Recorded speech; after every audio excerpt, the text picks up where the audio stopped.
Bonjour. Comme promis, c'est la deuxième vidéo de la série sur la toxicité. Alors, la fois précédente, je vous ai parlé de l'incompatibilité et aussi des trois choses qui doivent être en harmonie, nos émotions, nos pensées et nos actions. Cette fois-ci, je vais commencer par un exemple d'une personne toxique. Disons qu'on a un ami depuis notre enfance presque, et cet ami depuis toujours, chaque fois qu'on la voit, elle parle des problèmes, elle parle des difficultés dans sa vie, elle est négative, rien ne la plaît, il y a toujours des choses qui ne vont pas. Et au début, vraiment, on n'avait pas de problème, on a essayé de l'aider, on a proposé des solutions, même notre aide. Mais les ans défilent et cette personne ne change pas. Cette amie a toujours des problèmes, elle ne prend pas nos conseils et elle revient avec le même problème. Du coup, on commence à se dire, ah non, elle est toxique. Mais pourquoi elle est toxique? Elle est comme ça toujours. Mais au début, on n'était pas incompatibles. Je vous explique pourquoi. Au début, peut-être elle satisfait un besoin qu'on avait, le besoin d'être utile, le besoin d'aider quelqu'un. Mais quand on a vu que malgré nos efforts, malgré tout ce qu'on a fait, cette personne ne change pas ou cette personne ne suit pas nos conseils, on dit, ah, elle est toxique. Donc vous voyez, elle n'est pas toxique. On est juste incompatible.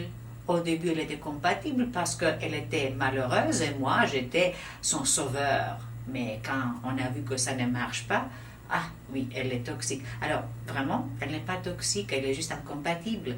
Et je vais utiliser encore un exemple qui peut paraître extrême, mais malheureusement, c'est la réalité pour pas mal de gens. Je veux parler des parents toxiques, en fait, d'une mère toxique. Donc, une mère toxique, on l'appelle. Et chaque fois, elle critique. Elle n'est satisfaite avec rien.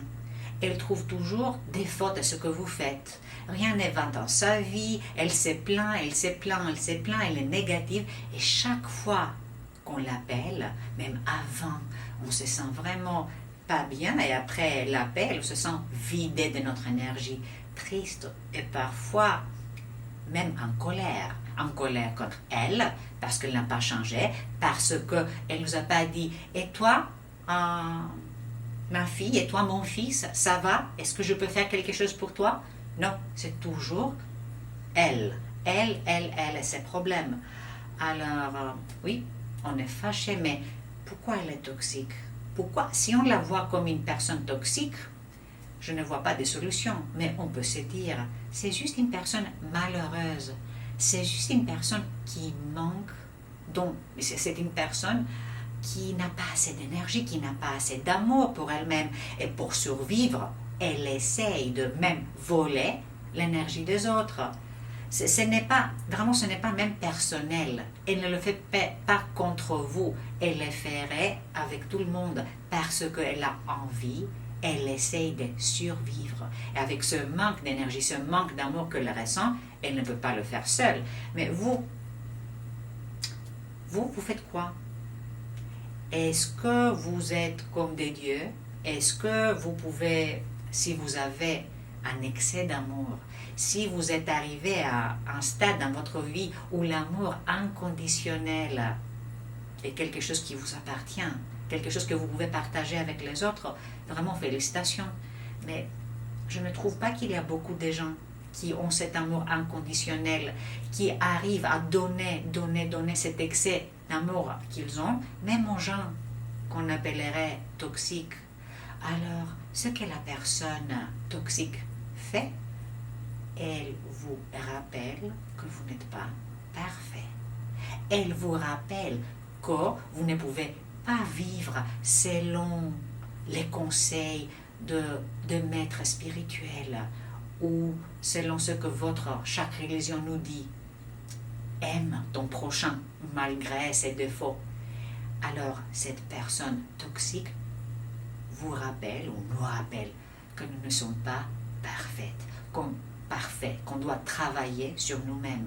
Et c'est pas très agréable à se dire que peut-être c'est moi qui ne peut pas donner cet amour. Mais c'est normal. On est tous nés sur Terre pour évoluer, pour devenir des meilleures personnes. Alors, si vous n'êtes pas parfait maintenant, ce n'est pas grave. Essayez, travaillez sur vous-même, acceptez vous-même pour qui vous êtes en ces moments-là sur votre voyage d'évolution. Ayez de la compassion pour vous-même. Dites-vous, je ne suis pas parfait, je dois survivre aussi.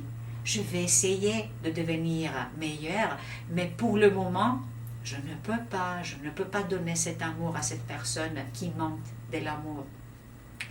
Alors, ayez de la compassion, acceptez qui vous êtes et ayez du courage. Il faut beaucoup de courage pour changer des choses. Il faut du courage pour admettre que vous n'êtes pas parfait. Et il faut du courage pour prendre des décisions et pour agir selon ces décisions avec du courage et avec équanimité. La prochaine fois, je vais vous parler des choses que vous pouvez faire, des actions qui peuvent amener cet équilibre, cette harmonie entre vos émotions, vos pensées et vos actions. Merci de m'avoir écouté. À bientôt.